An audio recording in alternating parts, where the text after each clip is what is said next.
इनकलाब जिंदाबाद, इनकलाब जिंदाबाद।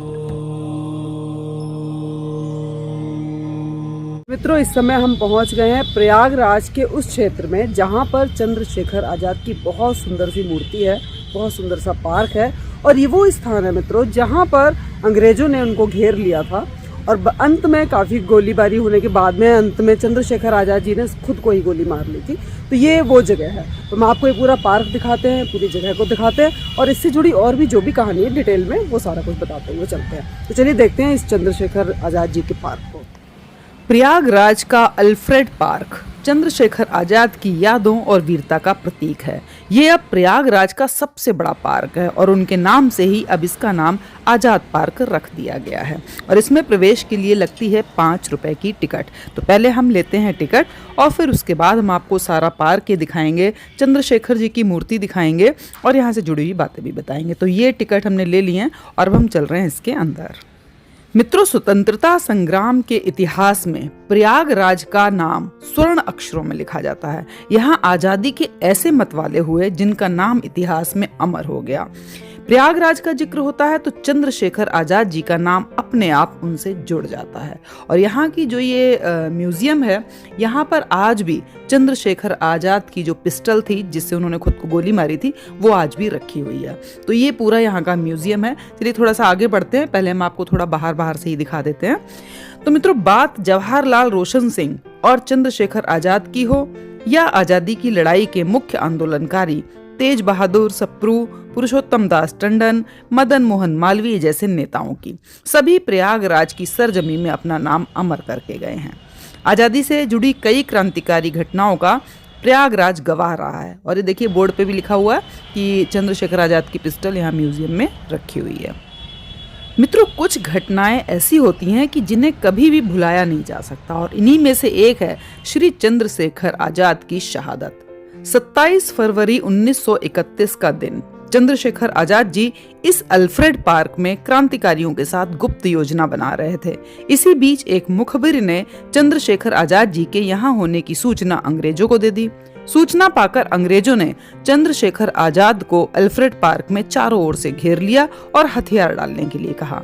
लेकिन उन्होंने अंग्रेजों के सामने सरेंडर ना करते हुए अंग्रेजों का सामना किया।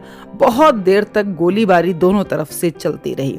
जब चंद्रशेखर आजाद जी को लगा कि मैं पकड़ा जा सकता हूं, क्योंकि अंग्रेज बहुत ज्यादा संख्या में थे और वो पूरी तैयारी के साथ आए थे, तो अंत में उन्होंने अपनी ही पिस्टल से आखिरी गोली अपनी ही कनपटी पर मार ली और यहाँ पर उन्होंने अंतिम सांस ली। तो अब हम मित्रों पहुंच गए हैं उस जगह पर जहां पर ये पूरा घटनाक्रम था, जहां पे अंत में श्री चंद्रशेखर आजाद का शरीर, पार्थिव शरीर पड़ा हुआ था, या जहां पे उन्होंने अपनी अंतिम सांस लेके अपने आप को इस दुनिया से विदा लिया था।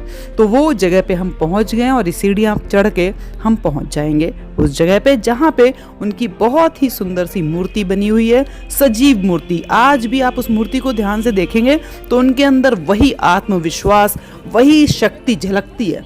इतना अच्छा लगा मुझे इस मूर्ति को देख के, ऐसा लगा कि जैसे मैं साक्षात चंद्रशेखर आजाद जी के दर्शन कर रही हूँ। तो चलिए चलते हैं उस तरफ।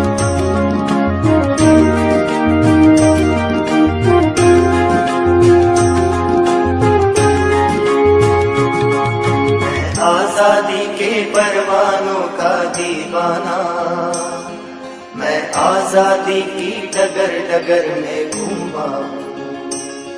मैं आजादी के परवानों का दीवाना, मैं आजादी की डगर डगर में घूमा।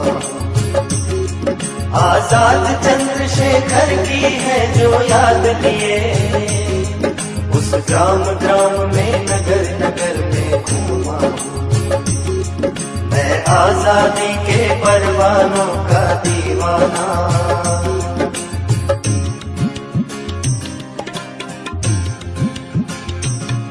कंकड़ पत्थर गलियों चौराहों को मैंने उस महाबली की याद संजोते देखा है। कंकड़ पत्थर गलियों चौराहों को मैंने उस महाबली की याद संजोते देखा है।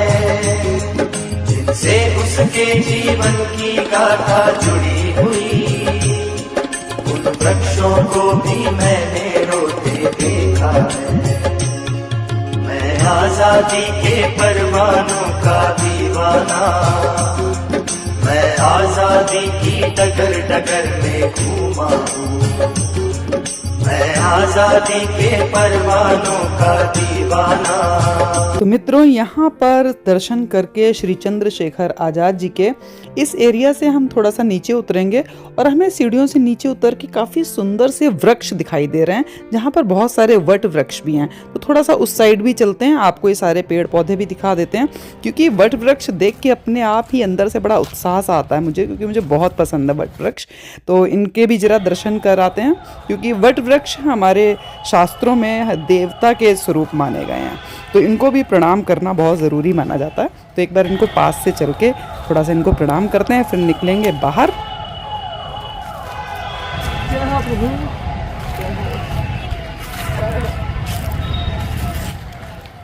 और फिर हम आपको मिलेंगे मित्रों अगले वीडियो में एक नई जगह और नई जानकारी के साथ। तब तक के लिए ओम नमः शिवाय, हर हर शंभू, जय मां गंगे।